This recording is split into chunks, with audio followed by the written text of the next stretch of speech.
Ramagundam police commissionerate Mancherial zone Jannaram police station పరిధిలోని సమస్యాత్మక గ్రామాలను Ramagundam police commissioner M Srinivas పర్యటించారు. జైనూర్లో జరిగిన అల్లర్ల నేపథ్యంలో కమిషనరేట్ పరిధిలో ఆదివాసీ గూడాలు ఉన్నందున ఎక్కడ ఎలాంటి అవాంఛనీయ సంఘటనలు జరగకుండా, లా అండ్ ఆర్డర్ సమస్యలు తలెత్తకుండా ముందస్తు చర్యల్లో భాగంగా కవ్వాల్, లోతెర్లో, దేవునిగూడ, కిష్టాపూర్ గ్రామాలను సందర్శించి ప్రజలు, యువత మరియు గ్రామ పెద్దలు, ఆదివాసీ సంఘాల నాయకులతో మాట్లాడారు. సందర్భంగా తుడుందెబ్బ ఆదివాసీ సంఘాల నాయకులు జైనూర్ ఘటనలో నిందితునిగా ఉరిశిక్ష పడేలా చూడాలని కోరుతూ సిపికి వినతి పత్రం సమర్పించారు. సందర్భంగా ఆయన మీడియాతో మాట్లాడుతూ ప్రజలందరూ సంయమనం పాటించాలని సూచించారు.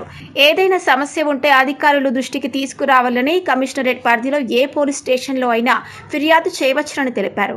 అలా కాకుండా ధర్నాలు, రాస్తారోకోలకి పాల్పడటం, చట్టాన్ని చేతిలోనికి తీసుకుని గొడవలకు, అల్లర్లకు పాల్పడటం చేసే చట్టపరమైన కేసులు నమోదు చేయడం జరుగుతోందని అన్నారు.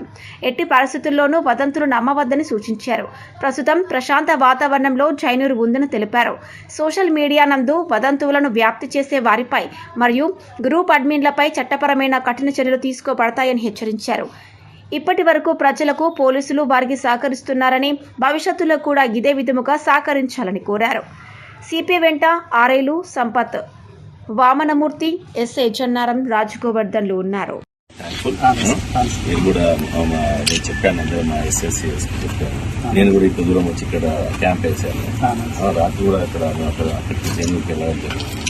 సో మన ఇక్కడ మంచిర్యాల సబ్ డిస్టిక్ లో కానీ మొత్తం కమిషనర్ రామగుండం కమిషనరేట్ లో ఎలాంటి అవాంఛనీయ కార్యక్రమాలు కానీ మీరు పాల్గొనవచ్చు. సో మీకు ఏ రిప్రజెంటేషన్ నేను గవర్నమెంట్ పంపించడానికి రెడీగా ఉన్నాను. అందుకని అంత దూరం కవాల్కి వెళ్ళాను. అంత దూరం వచ్చి ఇక్కడంతా మీరు వెయిట్ చేస్తున్నారంటే ముందు ఇక్కడికి వెళ్ళండి అని చెప్పేసి వేరే దగ్గరికి వెళ్ళడం కూడా మానేసి ఇక్కడికి వచ్చాను. ఓకే, సో అక్కడైతే దాని వరకు ఇంకా 3 రోజులు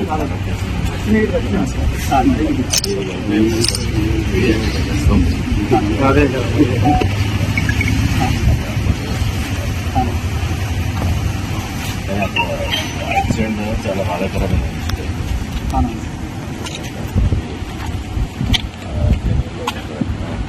పక్కన కూడా ఇక్కడ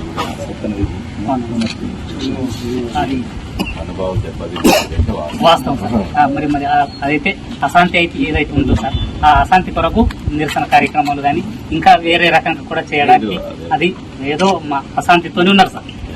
అంటే ప్రజల్లో వాళ్ళకి ఏదైతే పాల్పడమని చాలా అంటే ఆమె చంపడానికి ప్రయత్నం చేస్తుంది సార్.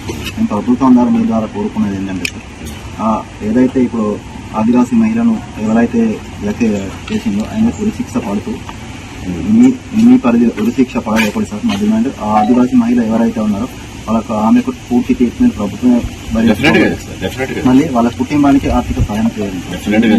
మా డిమాండ్ మీరు అది రాసిచ్చారు కదా, నేను దాంట్లో కలెక్టర్ నుంచి ఇక్కడ హైదరాబాద్ పంపిస్తాను. నేను మీరు అడిగేది జెన్యూన్, మీరు అడిగేది కరెక్ట్ గా. ఎందుకంటే సార్ ఆ వ్యక్తి ఇంతకుముందు ఒక ఆదివాసీ మహిళను కూడా మ్యారేజ్ చేసుకొని ఆమెను విడిచిపెట్టి మళ్ళీ ఇంకో ఆదివాసీ మహిళను కూడా ఒక ఒంటరిగా తిరుగుతారు సార్.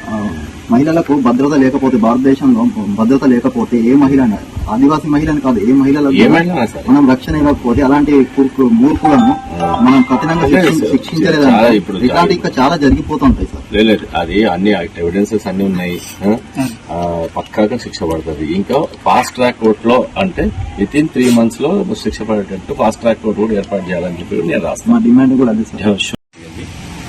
జైనూర్ పోలీస్ స్టేషన్ పరిధిలో గత 2 రోజుల నుంచి జరుగుతున్న హింసాకాండకు సంబంధించి చాలా ఫోర్స్ ఇక్కడ ఆదేశాల మేరకు ఇక్కడ పంపించడం జరిగింది.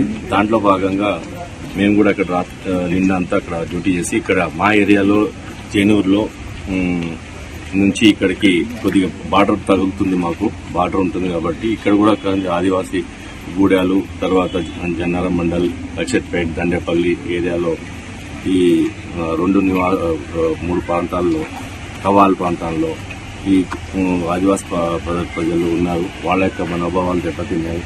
వాళ్ళ నిరసన ఏర్పాటు చేశాము. నిరసన ప్రదర్శించే ఉద్దేశంలో ఉంటే వాళ్ళందరితో మాట్లాడడం జరిగింది. ఇప్పుడు ఇందాక మీరు చూశారు, వాళ్ళు ఒక రిప్రజెంటేషన్ ఇచ్చారు.